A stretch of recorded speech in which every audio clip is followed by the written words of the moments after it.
தமிழக நிகழ்வுகளை சுருக்கமாகவும் விரைவுச் செய்திகளாகவும் பார்க்கலாம்.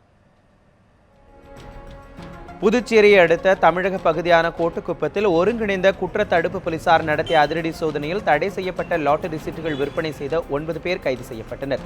அவர்களிடமிருந்து 2,75,000 ரூபாய் பணமும் 6 மோட்டார் பைக்குகள், 13 பிரிண்டர்கள், 19 மொபைல் போன்கள் உள்ளிட்டவை பறிமுதல் செய்யப்பட்டன.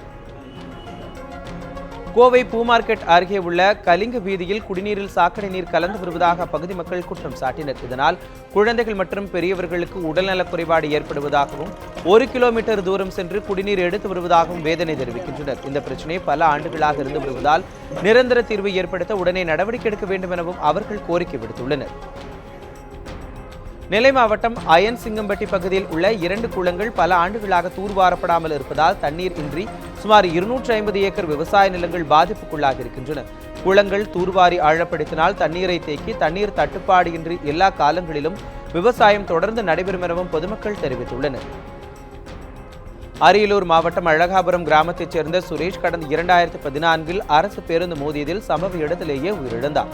இதுகுறித்து சுரேஷ் குடும்பத்துக்கு அரசு போக்குவரத்து கழகம் 6,78,000 ரூபாய் இழப்பீட்டுத் தொகை வழங்க மாவட்ட முதன்மை நீதிமன்றம் உத்தரவிட்டது. ஆனால் அந்த தொகை இதுவரை வழங்கப்படாததால் அரசு பேருந்தை ஜப்தி செய்ய உத்தரவிட்டனர். இதையடுத்து அரியலூர் பேருந்து நிலையத்தில் கும்பகோணம் செல்ல நின்று கொண்டிருந்த அரசு பேருந்தை நீதிமன்ற பணியாளர்கள் ஜப்தி செய்து நீதிமன்ற வளாகத்திற்கு கொண்டு சென்றனர். காஞ்சிபுரம் மாவட்டம் கூடுவாஞ்சேரி அருகே தனியார் கல்லூரியைச் சேர்ந்த 100க்கும் மேற்பட்ட மாணவ மாணவியர்கள் சாலை பாதுகாப்பு ஒருமைப்பாடு ஊக்குவிப்பு மற்றும் ஊழல் ஒழிப்பு விழிப்புணர்வில் ஈடுபட்டனர்.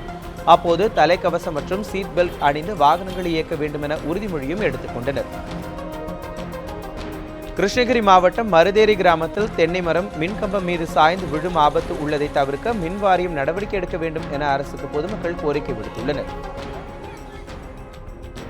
புதுக்கோட்டை மாவட்டம் கரம்பக்குடி தாலுகா பகுதியைச் சேர்ந்த கல்லூரி மாணவியை வீட்டில் இருக்கும்போது பாலியல் பலாத்காரம் செய்தது தொடர்பாக பள்ளி ஆசிரியர் மீது நடவடிக்கை எடுக்க கோரி மாவட்ட ஆட்சியரிடம் மனு அளித்தார்.